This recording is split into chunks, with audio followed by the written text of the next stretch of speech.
Today on Multiverse News, Spider-Man Across the Spider-Verse slings big bucks at the box office, Dwayne Johnson revs up to return to the Fast and Furious franchise, and Hocus Pocus 3 prepares to spellbind us all.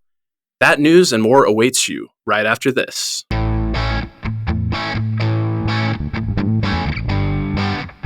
Welcome to Multiverse News, your source for information about all your favorite fictional universes. My name is J. Scotty St. Clair, standing in as host for Matthew Carroll as he traverses the multiverse and takes care of some personal business. And I am joined by my stalwart contributor here on Multiverse News, the lovely Haley Hobbs. Hey, Haley, how are you? I'm great. I'm stripping Jay of his perfect attendance title. He no longer gets to have it. We missed you, Jay. And a first time for us here on Multiverse News, we have some guests. We have two guests with us, the first of which is someone that I'm very happy to finally have on this show. I get to podcast with him regularly as he is a co-host of mine on Animation Deliberation. He's also a contributor on the 323 with Reed Murphy, as well as Fantasy Heroes. Welcome to Multiverse News, Zuhair. How are you? I'm no Jay replacement, but I'm happy to be here. Glad to have you. Glad to have you. And last but certainly not least, a man who likely needs no introduction on this network anyway, the man, the myth, the legend, Mr. Jeff Randall. Welcome to Multiverse News. How are you? But there should be an introduction because every podcast is somebody's first podcast. This is Jeff Randall. Yeah. I'm Jeff Randall. You may have heard of me. Non-podcasters know you. Putting me in my place. I've never heard my voice on a podcast. There's a first time for everything, like you said. Yep. So I'm going to be managing the Twitch stream and mostly watching chat, mostly because I have not read up on any news at all. I leave that to you guys to tell the people about the news nowadays. And I'm ready and waiting to be informed. Yeah, we're streaming live on Twitch right now, so I encourage everybody that's watching along with us, let us know what you're thinking about as we run down these news topics. But that's the fun part about having guests. Like, we've kind of hit our groove here. We are kind of used to being in the know when it comes to the news, but it's great to bring on some guests that might not be as, have their nose to the ground when it comes to... Their news to the ground? News there. Okay. That's why you're here. That's why you're here. Appreciate it. All right. Let us not digress any longer. Let's get into these topics. First up, we've got the predicted box office for Spider-Man Across the Spider-Verse was blown away with the movie collecting $120 million in the States and a whopping $209 million globally. The widely hyped film is now in the lead for the biggest box office opening this summer. To add to the excitement, Sony producers Amy Pascal and Avi Arad teased several other Spidey-related projects, including a live-action Miles Morales film, as well as a Spider-Woman spinoff that is being fast-tracked. Are we at all surprised by the overwhelming response to Across the Spider-Verse? And does a live-action Miles Morales get our senses tingling? It absolutely does, and I see General Code in the chat that they'd like us to be as spoiler-free as we can, so I'll just say that we called our shot on the box office numbers a long time ago that it would blow out the projections, and it totally did. And for those of us that have seen it, it's extremely warranted. This is such an amazing piece of film, art, music, everything. Super enjoyable. Wonderful sequel to the first movie. And 5 years waiting was totally worth it. And yes, while we'll take it with a grain of salt that we're getting Miles Morales live action, I couldn't be more excited for that. Let's go. Yeah, there's definitely a split party of people who were excited for the first movie when it first came out and people who had the reservations and waited to watch it on streaming or whatnot later on. I was definitely the latter. But I think it's unanimous that anybody who enjoyed the first one was ecstatic to watch the second one. It surpassed expectations. It's a phenomenal movie, but I do still have my reservations with Pascal and how Sony deals with live action heroes. So as interesting as it would see to have them, I would really like if Feige had like some input on how they did it, because obviously he knows all when it comes to live action superheroes. So I just want them to continue to do a fantastic job with the animated stuff, and we'll see what happens with live action. Yeah, Sony's got the live action pulse the same way that DC does, where they have it real good. But their live action is kind of lacking. Yeah, I kind of concur with bristling a little bit at Arad and Amy Pascal being so involved, and I not necessarily even leaning to like having Kevin Feige be so involved, but like just let Lord and Miller do their thing. Like I trust them at this point. Like they clearly have a good handle on the character, and still, actually, I'll just kind of hold off on that, trying to be as spoiler free as possible for all our listeners. But we have heard some things about some of the behind the scenes for this movie and some sequences that were planned but cut early on in the process. But it makes me super excited for Beyond the Spider-Verse. But yeah, I contributed to these numbers. I went and saw it twice this weekend. It was that good, and I was itching to see it again because there's just so much to take in. But Haley, you bringing up like projections, just like not doing this film justice at all, and I think that's really insightful. That like tracking cannot anticipate what a contributing factor word of mouth was going to be and how much excitement and how much buzz there was going to be for this movie, especially coming off of the first one. But a couple other factoids I was able to find is that this is the highest increase for a comic book movie sequel over the original by a lot. It's like 240% higher than the first film's opening weekend, which is just bonkers. And then on top of that, it's the third best domestic opening for any film in the Spidey franchise, and that's like beating out like Spider-Man Homecoming, Spider-Man Far From Home. I think it's only No Way Home and I think Spider-Man 2 from the Raimi franchise are the only ones that have it beat as far as opening goes. And like for this to be an animated entry, like that speaks volumes about the quality and the excitement for this film. Animated equivalent of Empire Strikes Back. Mm-hmm. Miggy in the chat says, I saw it 3 times, did not want it to end. Wow. I'm right there with you, Miggy. Let's move to another franchise. So the Family Feud has been cast aside as Dwayne Johnson announces his return to the Fast and the Furious franchise. Johnson will reprise his role as Luke Hobbs in an upcoming spinoff that reportedly features Jason Momoa's Dante and will act as connective tissue to the Fast finale. This news breaks after highly publicized clashes between Johnson and Vin Diesel on previous productions, with Johnson repeatedly stating he was, quote-unquote, done with the franchise. What say we? Does The Rock's return, despite past conflicts, indicate he's with the franchise ride or die? This is definitely a pride move. There's no way with a franchise that big that he doesn't want to see his face on it on the last movie. There's a lot of characters that were fun to see in Fast X when I thought that was going to be the last one. But the whole time I was like, there's a lot of people missing here that have been like crucial to this. So if we're giving the Endgame Rise of Skywalker farewell, then he's got to be in there for that. And I think how he's perceived by the fans is more important than his beef with Vin Diesel. Yeah, it's one of those situations. Like I like The Rock. I think he has kind of an occult personality. He really seems to care about his audiences. And Vin Diesel, I love him as well for a lot of his roles, but he seems to be kind of like the common denominator when it comes to a lot of these conflicts. Like I think he and Tyrese have also had some conflicts. So, tying into the Family Feud theme here, name something that can, help combat disputes fueled by ego. Survey says money. I think it all boils down to money and the success of this franchise and what they're ultimately going to pay him for this spinoff. And the fact that Jason Momoa is going to be involved, I think, is great because I don't have, I'm not really tied to this franchise in any real way. Like I watched Fast X and I had a good time with it, but Jason Momoa was the standout for me. So for him to be the connective tissue going forward, I think they knew early on that they had something magical with Jason Momoa going against type, and I'm excited to see more of his character. If that doesn't show the range of that man, I don't know what will. I feel like in Hollywood, Jason Momoa is he's the new hotness. Not just that he is attractive, but like he's also a really good actor, and we're going to see even more of him. I'm just now thinking about that. I know, Jeff, you probably haven't seen Aquaman with your distaste for DC, but he has this sequence where he's infiltrating a submarine and he whips his hair back and says, "Permission to come aboard." And I just see him saying that to every franchise now. And they're like, "Yes, sir, come aboard, come onto our franchise." Not just permission, enthusiastic consent. Yes, sir, please.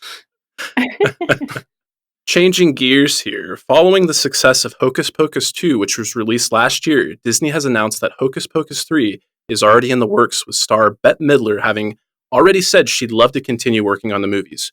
Hocus Pocus 2 clocked in at the number 5 streaming movie for 2022. What do we think? Can they cast another spell on us?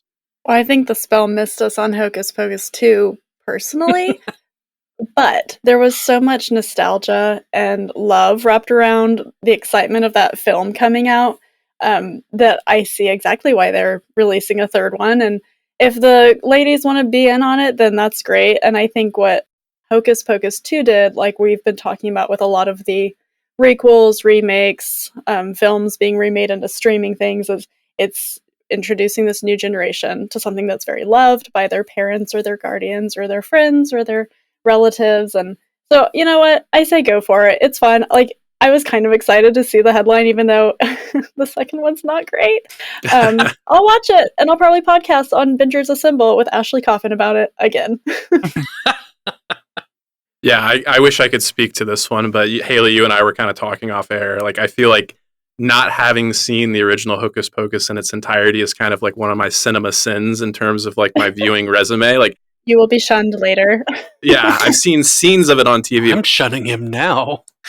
Okay. Well, what do you have to say about it, Jeff? No. I mean, the first one was an absolute masterpiece of children's theater. I never saw the second one because I was just like, it doesn't need a sequel. It's perfect as is. It's wrapped up in a nice little bow. It's done. I have the same kind of feeling about the first John Wick. Oh, wow. I haven't watched the second one. When I saw the headline for the third one, I was like, I think that was the noise that came out of my mouth when I saw it. Okay. I can honestly say when we were preparing the outline, I did not anticipate getting a John Wick and Hocus Pocus comparison, but that's what you get on Multiverse News. Yes! It is the multiverse. Crossover we all pay for. I tell you though, if John Wick was up against the Sanderson sisters, wouldn't be a problem. For who? Yeah. The witch's cats versus his dog. Oh, but the cat was a person. Spoiler alert for a 35-year-old movie. Don't say it. All right, I'm going to take the reins here. And can we say cowabunga? A new trailer released for Seth Rogen's Teenage Mutant Ninja Turtles, Mutant Mayhem, which is set to come out on August 2nd, 2023. The pizza-loving heroes in a half-shell are taking on Superfly while battling their own teenage issues as well. The film's animation style is taken from that of the Spider-Verse movies and looks to revitalize the beloved franchise. Do we expect the summer's second animated comic book adaptation to shell out epic fun? Well, I'll say it, cowabunga. Like, this is a franchise that we've seen so many different iterations of and adaptations and translations of, and to kind of think about the comic book roots, like, you know, what Peter Laird and Kevin Eastman did way back in the day was a lot more mature and like dark and gritty than I think people remember, especially with like the late 80s, early 90s cartoon being such an influence. But the more I see of this one, the more on board I get. It was kind of easy with the first one to say, oh yeah, they're taking influence from Spider-Verse and just trying to like ride that wave. But it is doing something a little bit different. Like, it is certainly influenced by Spider-Verse in terms of like doing kind of like the off-kiltered frame rate, but it's much like grittier. And I think there's a lot more like hand-drawn, like grimy, gritty kind of feel to the characters. And I think that really makes it stand out. And it is kind of cool to actually have like teenage has always been in the name, but that's not something that's always been embraced by these characters. But these are like teenagers actually voicing these. And it really does feel like a coming of age story. And the fact that we're going to have Ice Cube like voicing Superfly, like that's pretty awesome. And the other thing that really stood out to me is I loved having A Tribe Called Quest's Can I Kick It? That song like was in the first trailer, but they kept it in this one and used it to great effect. But I also read that it's going to be Trent Reznor and Atticus Ross doing the score for this one. So if they learned anything from the Spider-Verse movies, it's that you have to have like a banging soundtrack to go alongside these awesome visuals. And I think August is a good release date for this one. It'll be kind of far removed from some of the stiffer competition. And I think it has a chance to do pretty well here. Yeah, I expressed a lot of my thoughts in the comparison of Spider-Verse and riding that high, and especially with the music, but I'll be broken record in saying that the reason that Mario and Spider-Verse have done so well is because these studios are finally letting the creators be nerds. Let the nerds be nerds. These guys are taking these characters that are beloved to themselves and just having a fun time with them. They're giving them a custom spin. They're giving a more coming-of-age story. They're going to have fun with it. I'm sure the comedy will be high. I'm sure the action will be high. I'm sure the big moments will really get us in the feels. But the fact that they're actually giving these people to have the opportunity to do what they're good at instead of constantly poking at them on what they should do for what they think will bring in the most amount of money is what's going to be the success of this film. Are you trying to tell me that you didn't like the 90s Mario Brothers film? That masterpiece with Dennis Hopper?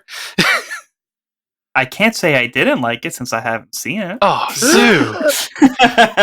You have to watch it for comparison. Just like if you watch the new Dungeons and Dragons, you're not going to really appreciate it until you watch Jeremy Irons salivate on camera. I don't know what other word to use because he was crazy. He did something, all right. He did something. I think where this movie is going to excel is in the animation. I thought the style was unique, and even though they're kind of playing off of Spider-Verse's style, they've really made it their own. And there are some comic book things that just are not good in live action, and to me, the Turtles has been one of them. My husband wanted to go see that one movie that came out with Megan Fox, and I was like, okay, and it was bad. And I'm sorry if you love it. It wasn't for me. Good for you, not for me.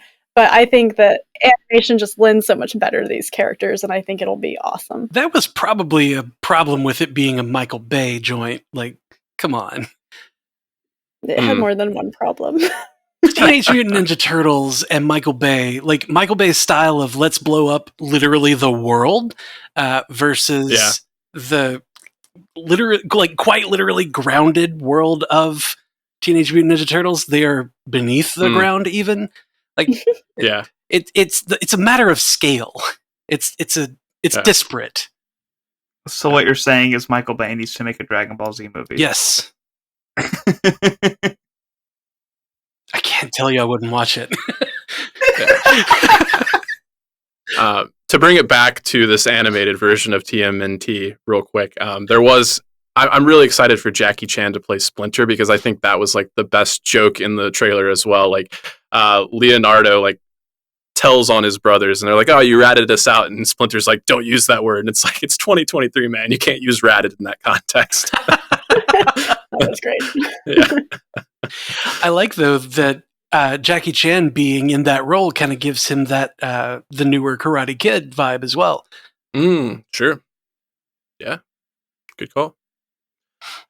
All right, now that we've covered our main topics, this is the part of the show where we include some audience participation. So we do this podcast on Spotify. We have a video portion that if you're listening on Apple Podcasts, if you have Spotify as well, I encourage you to go check out the functionality over there. One of the nice things is that we get to do a weekly poll. And last week we were talking about the most perfect double feature that ever has been. Later in July, we've got Barbie going up against Christopher Nolan's Oppenheimer, and we asked you all, which one are you going to see? And edging out the competition with a 59% is Barbie. Give it up for Barbie. Go Barbie. Everybody wants to be happy and then depressed about nuclear war, I guess. The theater is an escape, yeah. I would go Oppenheimer, then Barbie. Okay. I voted for Barbie. I want to see Oppenheimer, but I think Barbie's more of a day one viewing experience for me. I don't like Oppenheimer's real world history. I kind of know the story. I'm excited to see Nolan's vision, but I don't want Barbie spoiled for me. Shang-Chi and Harley Quinn in a Barbie movie? Like, yeah, sign me up. Yep. Same. I'm with Zoo. I will be the minority vote. Somebody has to be. I feel like Jay is listening to this and he's with you. Jay's on my side. Jay's with me in spirit. Who cares about history? It's in the past. Jay does. We're doomed to repeat it if that's our viewpoint. Womp womp. All right. Okay.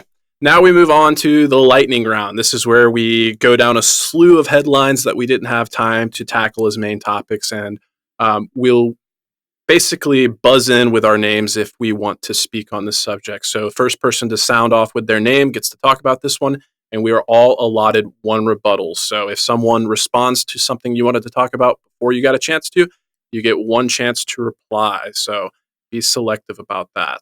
And everybody on board with the quote-unquote rules? I guess so. Okay. All right. So let's kick things off with Marvel Studios' fourth Captain America film, previously dubbed New World Order, has changed its title to Brave New World. Jeff. Haley. Ooh, I heard Jeff first. No one cares. Yeah, the title of the movie doesn't matter. It's going to be the meat of the movie is what's going to matter to people. That's all. Next up, Mason Thames and Nico Parker have signed on to star as How to Train Your Dragon main characters Hiccup and Astrid, respectively, for the live-action adaptation.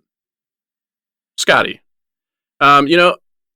had you asked me about this before The Little Mermaid came out, I probably would have been a little more down on it, but The Little Mermaid came out and kind of defied my expectations, and I ended up really enjoying it. It's not a perfect film, but I think there's a lot to like there. So if DreamWorks is able to kind of follow in the footsteps of the more successful Disney live-action remakes, I think this has the potential to be pretty good. And I like both of these performers. I recognize Mason Thames from The Black Phone last summer from Scott Derrickson, Doctor Strange director Scott Derrickson there. And Nico Parker showed up in The Last of Us, and I thought she did a really good job there. And I think both of them look enough the parts that I'll reserve judgment until I see more about this one.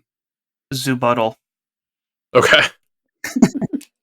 I am like a little extra sensitive about this one because of how much I like the How to Train Your Dragon series. I think they did a fantastic job, and I don't think everything needs to be live action. I have nothing against the actors that they chose. I just, I'm sure they'll do a fantastic job in the roles that they're given. It's just a matter of, I hope the creators and the writers, actually give this series justice as opposed to just doing another money grab. All right, moving on. Thomas Kail, the Tony Award-winning director of Broadway's Hamilton, has been tapped to direct Disney's live-action remake of Moana. Haley.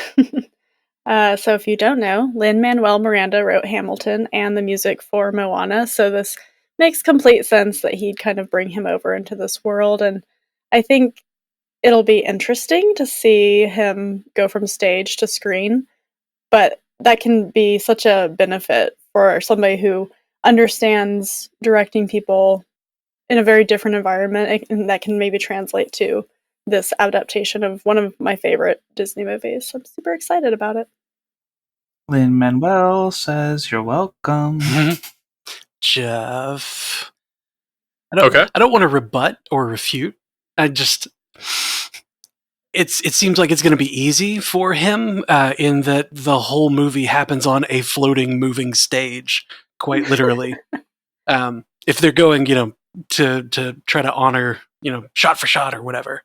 But kind of in the same vein as what Zoo said on the last one, why do we need a live action adaptation of everything that has been animated in the past 15 years? Dwayne Johnson money. Yeah. Yeah, we've talked about that, and money is exactly the reason. And I actually don't like that they're doing Moana this quickly, since it just came out a few years ago. But 2016, right? Yeah. Okay, Sarah. All right. Next up, Mandy Moore and Kumail Nanjiani are set to star in Thread, an Insidious Tale, a new film set to be written and directed by Moon Knight showrunner Jeremy Slater. Zoo. Why? I want to hear what you have to say about it. I don't have anything to say. I don't know what Insidious Tale is. I like Kumail Nanjiani, so yay for seeing him on screen. Hell yeah. Okay. I'm a rule breaker. Sorry. I'll speak to this one as a fan of horror. I have seen all of the Insidious films so far.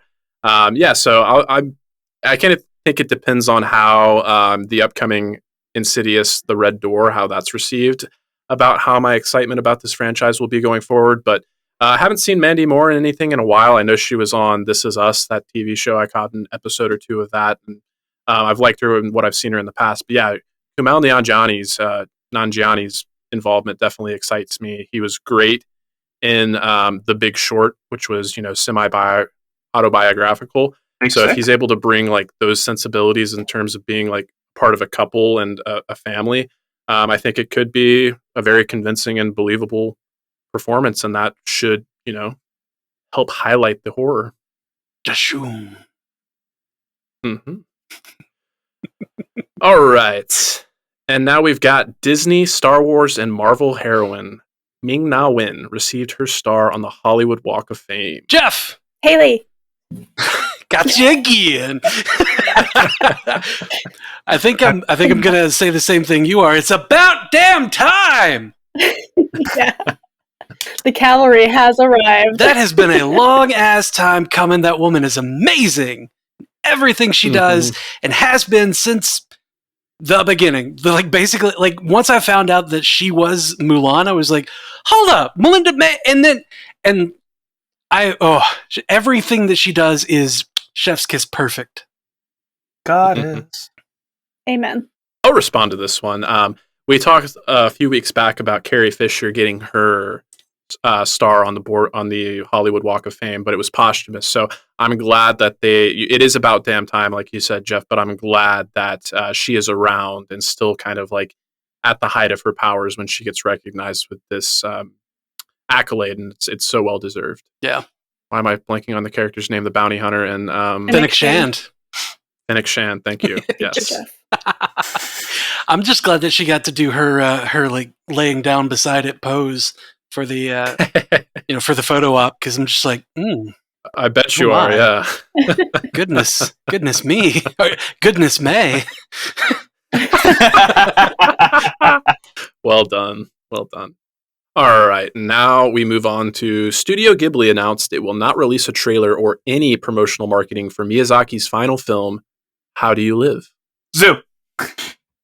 I love that they are doing this, because the last couple of anime films that I watched within Suzume and Your Name, I went in with only knowing the name of it, and they are some of the most incredible movies I've ever seen. I have a rule lately where I only watch the teaser trailer and the main trailer of a film now, and I feel like it really has been adding to the experience, not knowing what's going to happen, not knowing the main thing about the characters, just getting a little tease to make you want to get into the theater. And I love having as little information as possible. The theater is my happy place, and having that 2 hours of disconnected to just be part of another world is super underrated, and the fact that they're forcing us to have to experience that is really awesome. Yeah, I can't resist the urge to reply to this one, so I'm going to do it. But it's such a ballsy move, and it makes me think like it's a bold strategy, Cotton. Let's see if it pays off. But we've often been talking about like we wish like franchises would just do this, and the fact that Studio Ghibli and Miyazaki are like household names, I'm really going to be interested to see how this pays off, and if it is successful, would a studio like Marvel Studios or Disney, would they follow suit and be willing to do that with something big? Probably not very likely, but going to be really interesting to see how this one plays out. I feel like it's different though for Studio Ghibli, because Miyazaki films are so notably like they are such subversions of expectations as far as like how a film and how a hero's journey type story progresses. Like there's so much that's just non-standard with Miyazaki films that without a trailer, I don't know that I would want to like go day one. I might wait for it to come to streaming and then hit it day one on streaming. Yeah, it's fair. All shoulders. MCU Thor actor Chris Hemsworth has gone on record admitting that Thor: Love and Thunder was quote unquote too silly. Haley. Come on, you're wearing him on your shirt. Yeah, I can't speak on this. I saw this, and I was actually talking about it with some other friends. Anthony Hopkins also recently was quoted as saying he thought the Thor movie's acting was, I don't know, he kind of gave it a jab, and you know what, I'm kind of like, whatever. You were happy to take the paycheck when you did it, and I think that Love and Thunder just got so much backlash in general that Hemsworth is just kind of like, nah, whatever. Like, that didn't work. Like, moving on kind of is how I sort of interpreted his words. So, moving on.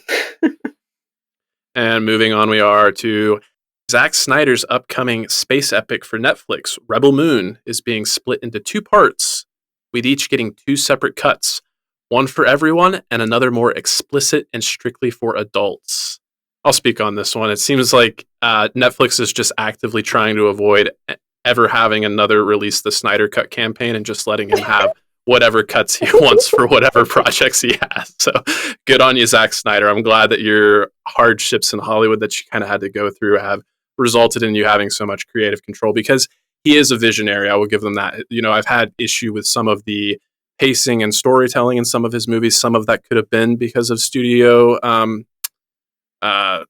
interruption, for like interference. That's the word I was looking for. Thank you. But you know, I will still check out Zack Snyder movies, and my opinion may vary, but he's definitely a visionary. So good on him for that. All right, and our final story here. Mark Hamill credits the controversy surrounding Michael Keaton's casting as Batman for helping him relax during his Joker audition, because he assumed the studio would never cast Luke Skywalker in fear of the fan backlash. Haley, if you don't know what is being talked about, nobody wanted Michael Keaton to be Batman in 1989. Like, nobody. He was a comedian, he was a comedy actor, and everybody thought this is going to be the worst thing ever. Oh, I'm sorry. It was amazing. Too bad on you. And it's really hilarious that Mark Hamill took that and was like, I'll just do this because there's no way they'll cast me. And then he's cast in like the second role he's known the most for. Yep. Maybe for some people, the role he is known the most for. That's amazing. Irony is a bitch sometimes. Yeah. We've been covering the Michael Keaton and Tim Burton Batman movies on Bingers Assemble in preparation for The Flash. And one thing that was kind of suggested would be like having Jack Nicholson's Joker come back in some kind of sequence in The Flash. And considering Jack Nicholson hasn't appeared in a film in like over 10 years now, like my mind just kind of immediately went to, is Mark Hamill talking about this because he may make his live action debut as the Joker in this film? Like, how cool would that be? That would be amazing. Surprised just with his return in Arkham Knight when he said he wasn't going to do the character anymore. So yeah, wouldn't put it past him. Yeah. Okay, and that wraps up all our main topics. Do we have any interaction from the Twitch viewers that we want to dive into? Iron Banner Games says if you haven't seen the anime called Lost Song, watch it. So Okay. There's a plug. And then Spark Sam 85 said, my kids watched Moon Girl and Devil Dinosaur, and certain MCU characters appeared. Anyone else happen to see it? I've only seen the first episode. I haven't yet watched it at all. I watched the first 3 episodes, and it's one of those ones I definitely want to go back to because it is delightful. It is just so well done. Yeah. Mm. Agreed. Well, now I have to watch it. Yes, you do. All right. Well, that's going to do it for this edition of Multiverse News. Once again, shout out to Matt Carroll. Hope everything that he's dealing with, send him some love. You can do that in the form of a 5-star review for this show. I know he would love that and appreciate that. And also shout out to our participant here, Jay Sisson. Jay, we miss you. And look forward to when you make your return to Multiverse News. Check out Commute the Podcast. That's where he and his friend Dave, they do about a 20-minute episode where they try to make you a little bit smarter wherever you get to where you're going to. So check out Commute the Podcast. As for the rest of us, what do we want to let the people know about? Let's start with you, Zuhair. What do you have going on? Yeah, Animation Deliberation, the podcast where we take action animation and cartoons seriously, but not too seriously, whether it's weekly viewings of anime or the movies that are shattering box office numbers. We got great stuff to talk about within Demon Slayer, Spider-Man. There's plenty of projects coming up over the summer. We don't have enough time for them all, but we make them work. 323 with Reed Murphy. We are going to be at AwesomeCon in DC on June 16th at 6:30. So if you guys are in the DC or Nova area, feel free to come check us out. And yeah, that's it for me. Great. And Jeff, we really appreciate you being here and helping us run the Twitch stream. What would you like to let the people know about? Oh, nothing that they don't already know about, I'm kidding. Over on the Marvel Cinematic Universe podcast, I will be returning to regularly scheduled programming because Matt and I finally decided that we needed to put something on the calendar so that we would both remember and not accidentally schedule over it. And that's been working pretty well. In 2 weeks, we have the release of Secret Invasion. Oh, it's going to be exciting. It's going to be a real big time for us. Finally, some new content. We are in a bit of a drought. All right. And Haley, I know you have source pages. What do you want to let the people know about source pages or anything else you have going on? Source Pages is a podcast where we read comics and novels so that you don't have to for all the geeky TV shows and movies that we love, such as Secret Invasion, Spider-Verse, and everything else. Check us out. Awesome. And as for me, I do encourage you to check out Bingers Assemble. There's a lot of great content happening on Bingers Assemble right now as we enter the summer blockbuster season. Haley and I are joining Matt to do the Mission Impossible movies. I mentioned the Batman 89 and Batman Returns films we're doing for The Flash. I know they're working on Indiana Jones, so please check all of that out. And just got to plug Animation Deliberation again because it's a great time for that podcast with the release of Across the Spider-Verse. I was able to hop on the MCU cast, and we actually had Matt come over from the MCU podcast to do a full breakdown of Across the Spider-Verse with us there. So we're just having a blast talking about that film, and we go into full spoilers there. So we kind of had to tiptoe around them here, but if you want to be fully spoiled and engage in that conversation, I encourage you to do so. So thank you for being here and for listening. You stay classy, Multiverse.